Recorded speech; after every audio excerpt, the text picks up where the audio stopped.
서부 보수의 품격. 자, 할 말을 한다. 나라 국정원은 돌직구 정정 브라더스 지난주 한 주 건너뛴 정도원님 자리하셨습니다. 네, 죄송합니다. 정도원입니다. 아이 뭐 죄송합니다. 다시 나오셨으니까 잘 나오셨죠. 네. 정태근 의원님 자리하셨습니다. 예, 안녕하세요. 정태근입니다. 정도원 의원님. 네. 손석희 뉴스룸에 가서 궁금증만 잔뜩 키워놓고 네. 이제 정봉주 정치쇼에서 봉인해지하라. 한송이님이 문자 보내왔어요. 예, 좀 사과드려야 되겠더라고요. 왜요? 정말 저기 악플이 많이 달렸어요. 그런 식으로 하는 법이 어딨냐 그래서. 아니 없는 건 아니잖아요. 있는데 네, 말씀드리기가 근데 좀 곤란한 거지. 곤란한 게 왜 곤란하냐면 지금 MB께서 이제 수사를 받고 굉장히 이제 수위가 높아졌잖아요. 예. 이제 뭐 구속 여부까지 뭐 거론되는 정도인데 제가 거기다가 또 위해를 가한다는 거는 차마 제가 할 수 없는 일인데 그런 얘기를 제가 조금 많이 나간 것 같아서 사과드립니다. 다음 주 월요일까지 참아야 되는 거예요. 다음 주 월요일까지 참고 명절 밥상에 한번 살짝 올려놔 주시지. 하는 거 봐서. 알겠습니다.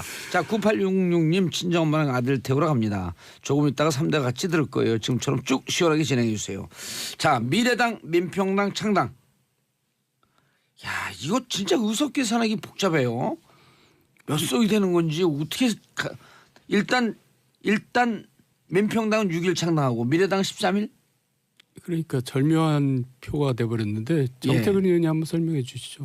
결국은 사실은 민평당이 이제 캐스팅 보트를 쥐었다고 얘기를 하시는데 지금 이제 민주당이 121석이잖아요. 예. 거기다가 이제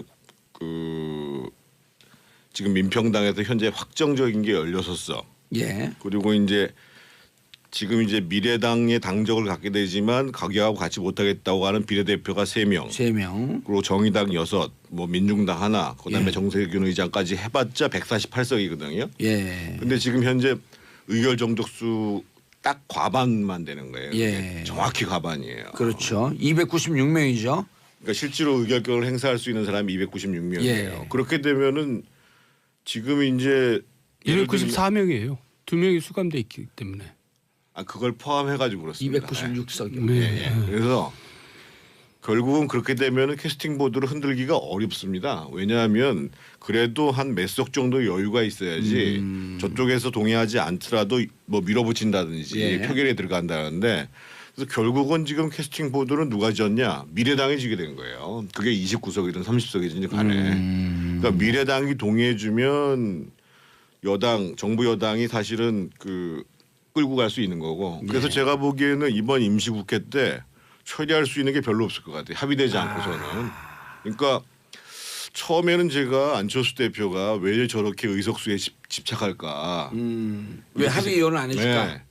그런데 그 이유가 실질적으로 국민의당에서 떨어져 나간 의석수가 민주당하고 합쳤을 때 소위 범여권 여당의 의석수로 따졌을 때 이게 안정과반수가 안 되도록 만들어야 된다라고 안철수 대표가 생각한 건 아닐 거고 거기서 기획한 사람들이 계산을 해보니까 그게 나왔던 것 같아요. 보니까. 그래서 강구하게 좌우지간 교섭단체 구성하지 못하도록 비례대표들 못 나가게 하고 최대한 의석수 줄이고 예. 심지어는 그래서 중재파들한테 무슨 뭐 확인된 얘기는 아닙니다만 자리까지 얘기를 하면서 끌어당겼다는 거 아니겠어요? 예. 그래서 결과적으로 제가 보기에는 우여곡절이 많았지만 지금 미래당의 통합 과정은 만족할 만하지는 못하지만 어느 정도 전국에서 중심적 위치를 잡을 만큼 포지션이 됐어요. 그러니까 이제 어느 정도 이제 목적을 달성한 셈인데 참 그래도 썩어도 준치라고 안철수가 그래도 이제 그 정도 힘이랄까 뭐를 이제 갖추게 된 셈인데 이 얘기는 꼭 하고 지나가고 싶어요. 예. 그러니까 이제 정치 구도는 총선에서 민의로 만드는 거잖아요. 그거를 이제 정기 개폐하는 것은 임의로 막 그걸 바꾸는 건데 인위적으로 막 바꾸는 그렇죠. 거죠. 그거는 옳지는 않죠. 그러면 총선 뭘로 합니까? 그러니까 다음 총선 때 이제 국민의 심판을 받아서 바꾸는 게 맞지. 자기네들끼리 이합 집산하면서 그러니까 이제 그런 건 정략적인 거라고 볼 수가 예. 있죠. 그러니까 지금 안철수 대표도 그렇고 유승민 대표도 그렇고 사실은 새 정치보다도 예. 현실 정치에 있어서의 힘, 파워를 어떻게 가질 것인가를 중요하게 봤던 거죠. 그래서 이번 지방선거 과정을 통해서 예. 어떻든 지방선거를 치르게 되면 명백하게 이제 정당에 대한 지지율이 나오잖아요. 예.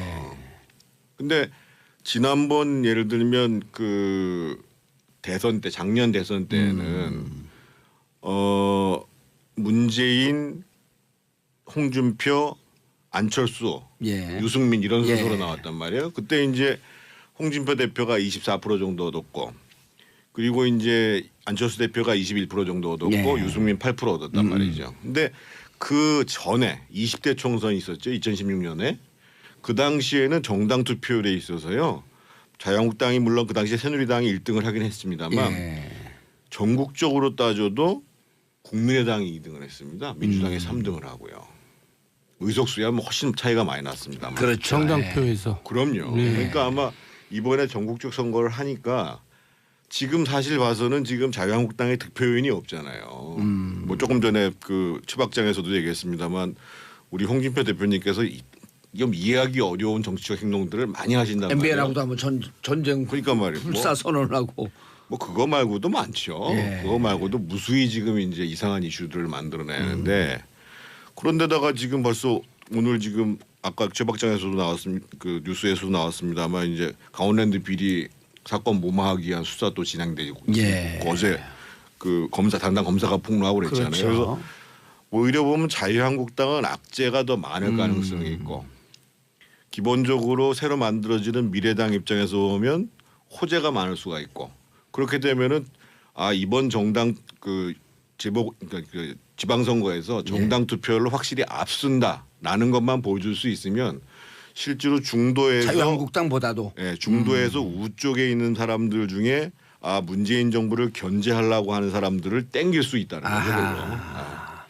그래서 그런 게 가시화되면 예. 지방선거 앞두고 또 홍준표 변신 잘하잖아요. 또 연대를 모색할 수도 있어요.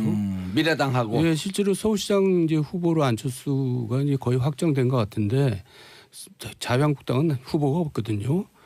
또 경기도 오. 같은 경우는 거꾸로고 그러니까 경기도지사, 서울시장 뭐 이런 식으로 이제 연대를 또 꾀할 수도 있어요. 그러니까 이제 역동적인 기후로 돌아갈 수도 있는 거죠. 근데 연대를 꼭 사실은 지금 사실 그 통합당을 만들어 놓고 바로 연대를 주장한다는 거는 사실은 국민들한테 예의는 아니거든요. 예의는 아니죠. 예의는 아닌데 이 서울시장 선거하고 경기지사 선거가 굉장히 규모가 큰 선거거든요. 예. 그래서 3등을 했을 경우에 만약에 15%를 득표하지 못하면 이 선거 비용 보조를 못 받아요. 자유한국당 입장에서 자유한국당이든 어떤 후보든지. 미래당이든. 그러니까 예를 3등을 들면 하게 되면 15%. 자유한국당으로 서울시장 후보를 나왔는데 그리고 이 안철수 후보는 미래당으로 나왔는데 예. 이 미래당과 민주당의 싸움 구도가 형성이 돼가지고 그래서 자유한국당 후보가 뭐 한 10% 내외에서 왔다 갔다 한다. 예. 그러면 현실적으로 선거 비용을 나중에 보전받지 못하기 때문에 빚 갚을 생각을 해야 돼요. 그러니까 계산이 견적이 안 나오는 거죠, 쉽게. 아. 그래서 서울시장 선거는 비용도 어마어마하게 들죠. 어마어마하게 들죠. 몇십억 단위죠. 최소 무슨 한 50억 계산하는 거 아니겠어요? 법정 선거 비용이. 예.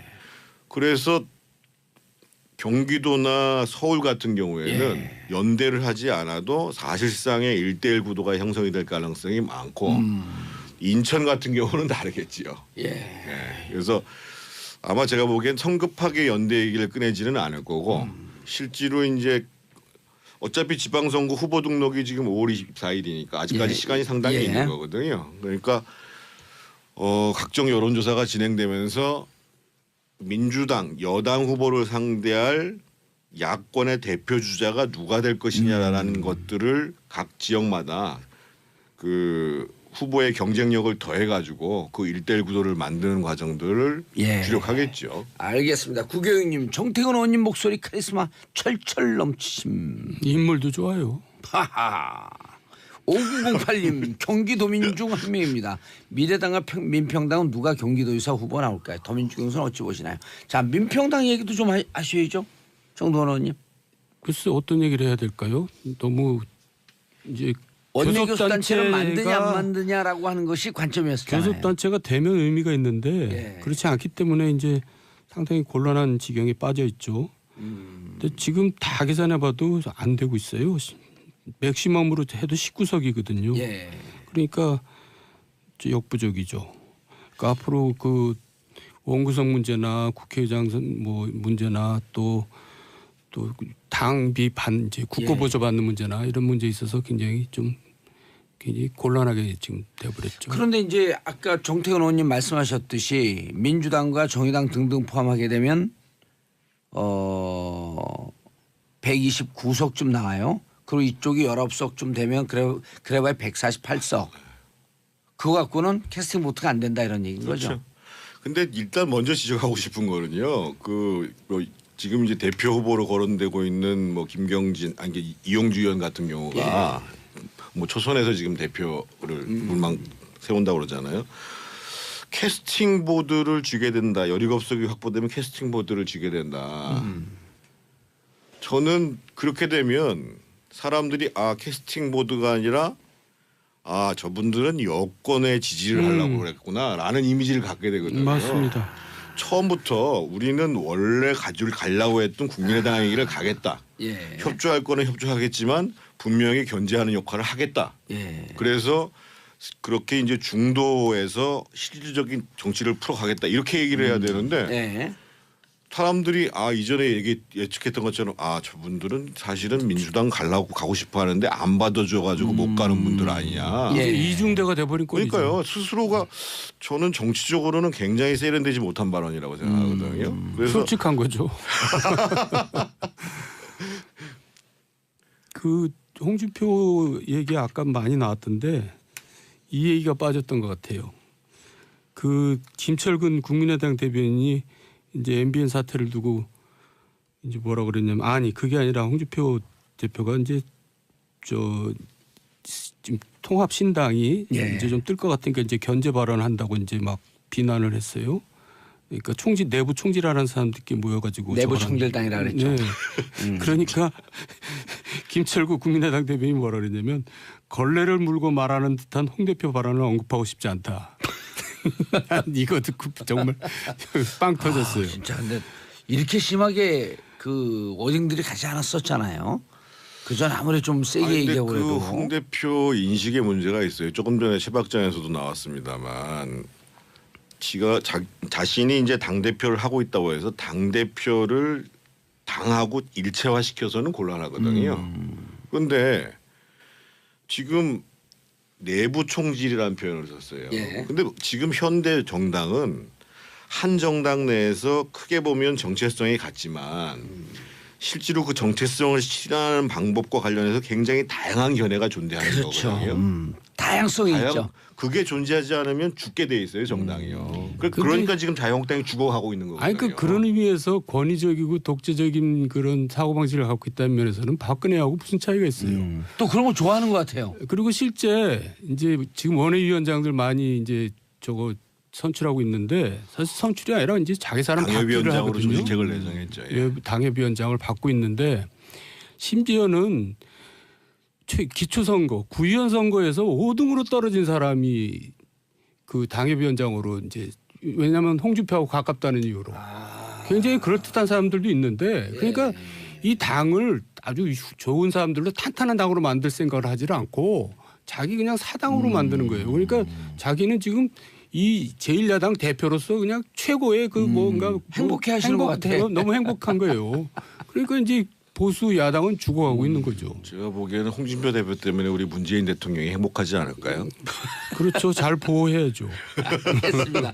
자, MB 두 분 나오셨는데 MB 얘기를 안 하면 또 이게 최고의 전문가들인데 평창올림픽 참석을 안 하는 게 이상한 거죠. 그리고 대통령이 또 초청장을 안 보낸 것도 이상한 거고 그러니까 그거는 보냈잖아요. 한병도 수석. 근데 한병도 수석을 보낸 건 좀 오바예요. 왜요? 보통 비서관한테 보내서 이제 그쪽 비서관한테 전달하는 건데 뭐 또 정무수석까지 가고 이런 거는 내가 정치 보복하는 게 아니다. 이제 이거를 얘기하고 싶어 하신 것 같은데 그게 오히려 그 정치 보복을 한다는 거를 반증하고 있잖아요. 그러니까 국민들은 그걸 알고 있거든요. 그러니까 국민들을 너무 요새 국민들이 굉장히 영리한데 너무 얕잡아 보는 게 아닌가 그런 생각도 드네요. 총무비서관 정도 갔으면 딱 맞았죠 사실은. 그래서 그쪽 비서에게 전달하고 굳이 MB는 안 아니, 만나고 뭐 문재인 대통령이 가서 정중하게 그 말씀을 드리려고 했으니까 뭐 대통령을 뵐 수 있으면 뭐 이 대통령을 뵐 수 있으면 뵈는 건데 근데 사실은 보통 우리가 이제 현직에 계신 분들이 이제 또는 전직 대통령 뭐 생일 이럴 때 그때 이제 정무수석이 난을 들고 가긴 하지요. 하는데 아마 이제 그런 뭔가 우리가 최고로 예우를 했다 이런 모습을 보여주시려고 하셨겠죠. 그런데 MB가 평창 가는 건 당연하죠. 아 그리고 지난번에 제가 들어보니까요. 김태훈 변호사 그다음에 이제 우리 김백준 총무기획관 얘기가 나오는데 김태훈 변호사가 그 삼변 시대에 나와서 정태근 전 의원이 좀 잘못 알고 있다. 그래서 실제로 김백준 총무기획관하고 그 MB 측하고 전혀 얘기가 안 되고 있다. 변호사 그렇게 말씀하시더라고요. 그래서 제가 확인해봤어요. 확인해봤더니만 가족 외에는 일체 접견을 최근까지 안 됐답니다. 오늘이 지금 기소되는 날이거든요. 그래서 기소할 변호사 접견도 안 됐대죠. 아니 변호사 접견은 되고. 당연히 됐고 접견할 때 그 가족 외에는 검찰에서 그 접견을 중지시켜 놨대요. 그래서 지금 아마 그 거의 이제 그 재판이 지금 그러니까 기소가 지금 끝나가고 오늘 아마 기소를 하는데 그래서 기소할 때 이명박 전 대통령 관련된 내용들을 적시할 거냐 말 거냐 이게 이제 오늘 기소 공소장에 그렇죠. 굉장히 중요한 내용인데 그래서 이제 실제로 이게 그 접견이 되기 시작한 순간부터 그래서 이제 그 김백준 총무기획관이 이제 자기 측근한테 MB 측에 전화를 하고 자기가 버틸 때까지 최대한 버텼는데 버틸 때까지는 최대한 버텼다고 전하라. 이런 얘기를 했다고 얘기를 하는 거고요. 기사도 나왔죠. 그게. 네, 그리고 이제 그래서 지금 검찰 측에서는 그래도 실제로 지금 BBK 사건 같은 경우를 보면 역시 이제 김백준 총무기획관이 큰 역할을 했거든요. 그렇죠. 그리고 이제 결국은 이제 김백준 기획관의 입에서 그 옛날에 그 저기 내곡동 집 문제라든지 집을 구입할 때 문제라든지 다스 관련해서 진술이 나와야 되는데 아마 진술이 안 나오고 있나 보죠. 그래서 그때 이제 김태현 변호사가 말씀하시는 거와는 다르게 어떻든 의견 교환은 지금 되고 있는 상태고 양측에 되고 있는 상태고 김백준 기획관의 가족들이 강력하게 설득을 했던 모양인가 봐요. 있는 그대로 얘기하자. 다 얘기하라. 네, 왜냐하면 가족들 입장에서 보면 이미 이분이 지금 79의 고령이시고 그렇죠. 이런 내일 모레 상황이니까 80인데. 당신도 생각해야 되는 거 아니냐. 특히 뭐 그 부인께서 그렇게 얘기를 하셨겠죠. 그래서 이제 아마 버틸 때까지 버텼다고 말씀하시면서 또 진술은 일부 이제 자기가 또 떠안을 수가 없는 부분들에 대해서는 진술이 이루어지고 있는 게 아닌가 이렇게 생각이 듭니다. 그러니까 MB에 대한 배신이라고 보통 얘기하는데 배신이 아니라 인간적으로 자연스러운 거죠. 그 정도 가면은 자기가 이제 할 만큼 했거든요. 그 사람도 MB에 대해서 정말 수십 년 동안. 근데 이제 자기가 다 집어쓰고 들어갈 생각을 하면은 아무래도 고민이 되겠죠. 근데 그거를 배신이라고 얘기하는 건 좀 안 맞는 것 같아요.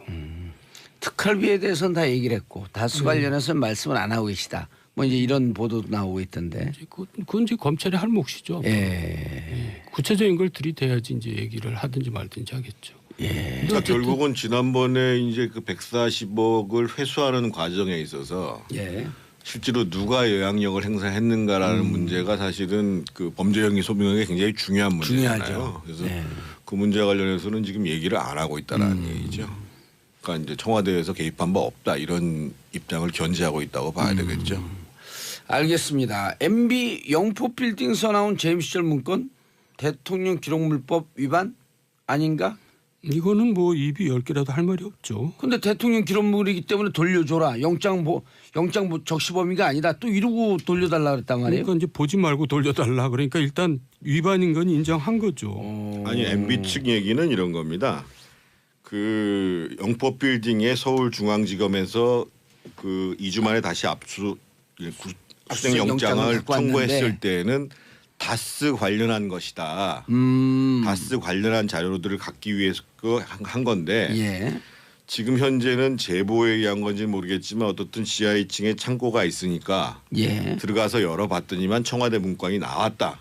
그래서 이것과 관련해서 MB 측에서는 이거 위법한 압수수색이다. 아, 그러니까 다스 이제 아닌 거기 때문에. 이게 이제 변호사들이 그런 얘기를 하더라고요. 그러니까 그 독일 같은 경우에는 범죄 혐의가 있는 것이면 압수수색 영장을 사후에 청구해도 가능한데 우리 법 형사소송법상에는 사전에 그 청구한 것에 대해서만 유효하다는 거예요. 예. 그래서 이제 이 MB 측에서 얘기하는 것이 그 나머지 기록물 다수 관련되지 않은 부분들에 대해서는 돌려줘서 기록관으로 보내라. 예. 이런 얘기를 하고 있는 거고 검찰 측에서 그렇게 하니까 아 그것도 다수 관련된 것이다. 다수 관련된 내용이 있다. 이렇게 지금 얘기하고 있는 상황인데 예. 저는 기본적으로 뭐 MB 측에서 수색이 위법하냐 아니냐를 가지고 지금 논란을 하는 그거는 건 제가 아니죠. 보기에 전혀 적절하지가 그건 않아요. 주변 얘기고. 예. 그런데 또 조혜진 의원이 이제 뭐 영포 빌딩 문건은 친인척 관리용이다 이렇게 무슨 얘기예요? 이런 저도 얘기들은. 그 뜻은 잘 모르겠는데 그러니까 걔 사적인 거다 이런 얘기를 한 것 같은데 사실 그거 잘못 얘기한 거죠. 왜냐하면 대통령은 친인척 관리가 공무입니다. 예. 예, 그러니까 이것도 저 공문서죠. 아마 이런 내용인 것 같습니다. 그러니까 이제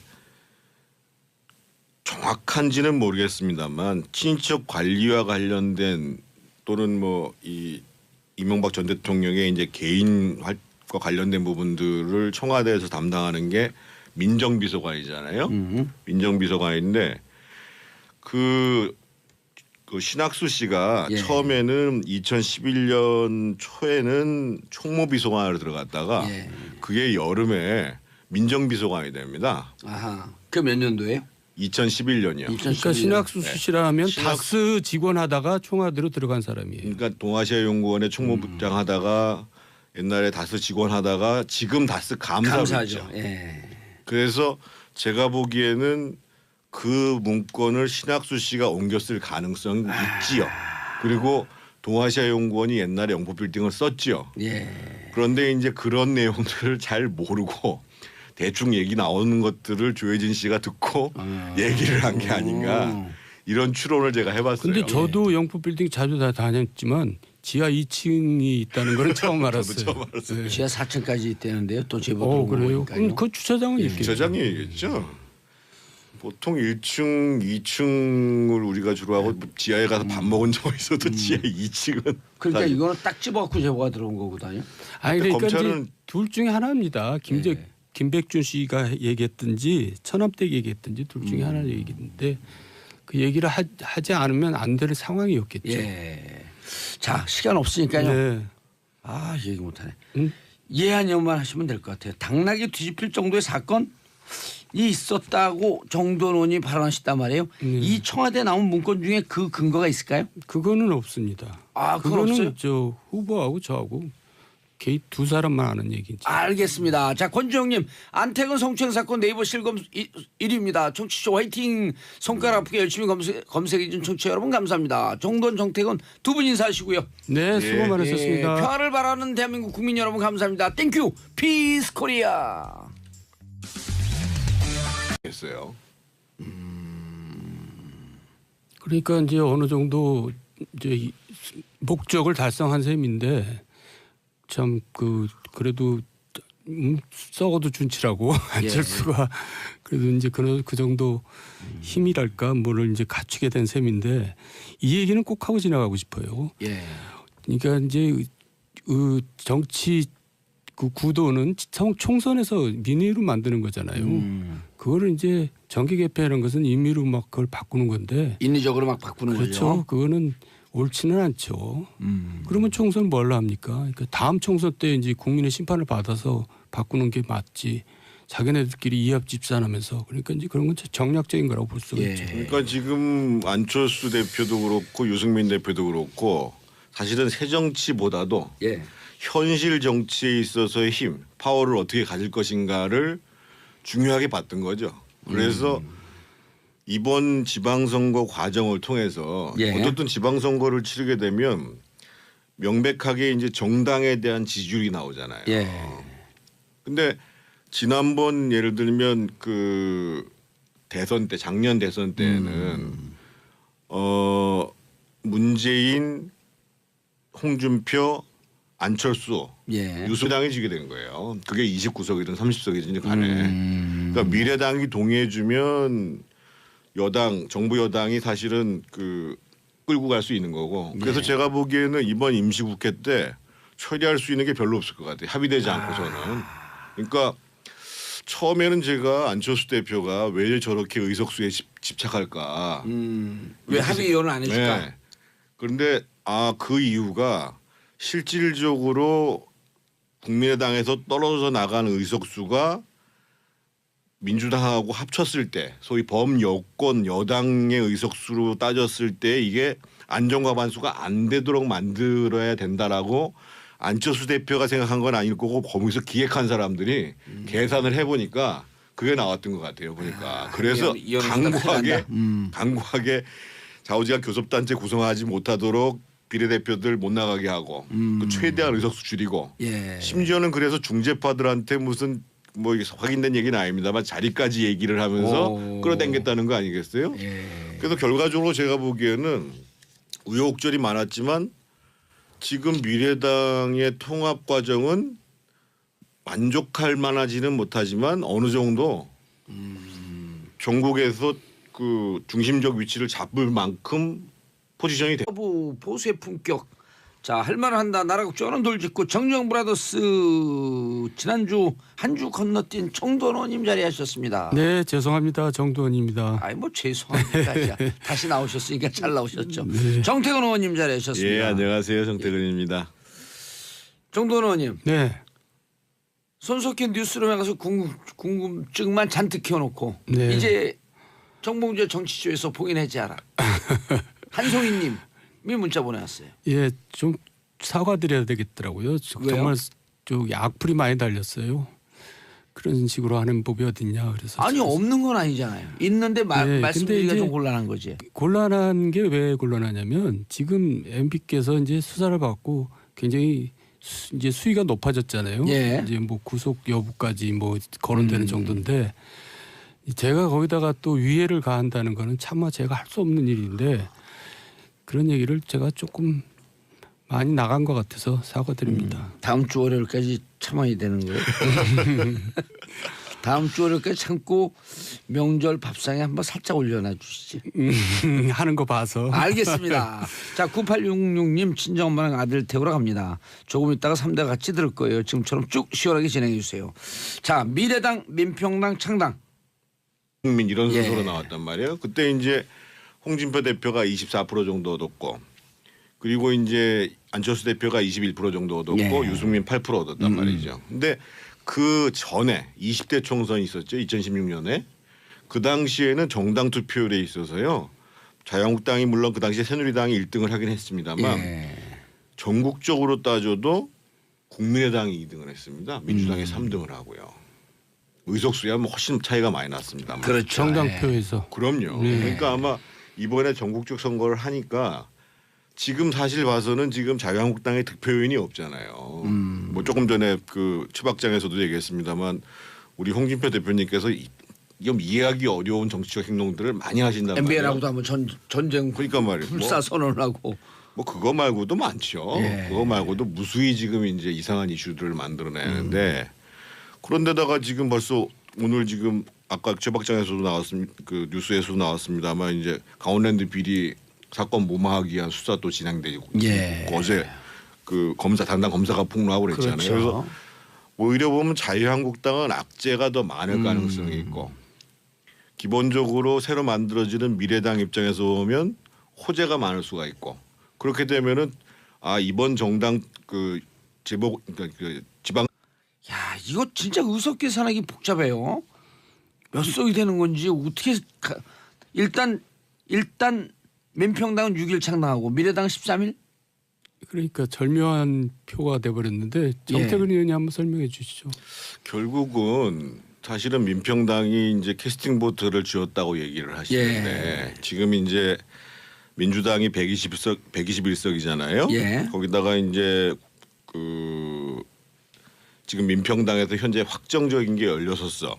예. 그리고 이제 지금 이제 미래당의 당적을 갖게 되지만 가기하고 같이 못하겠다고 하는 비례대표가 3명. 3명. 그리고 정의당 6, 뭐 민중당 하나, 그다음에 예. 정세균 의장까지 해봤자 148석이거든요. 예. 근데 지금 현재 의결 정족수 딱 과반만 되는 거예요. 예. 정확히 과반이에요. 그렇죠. 296명이죠.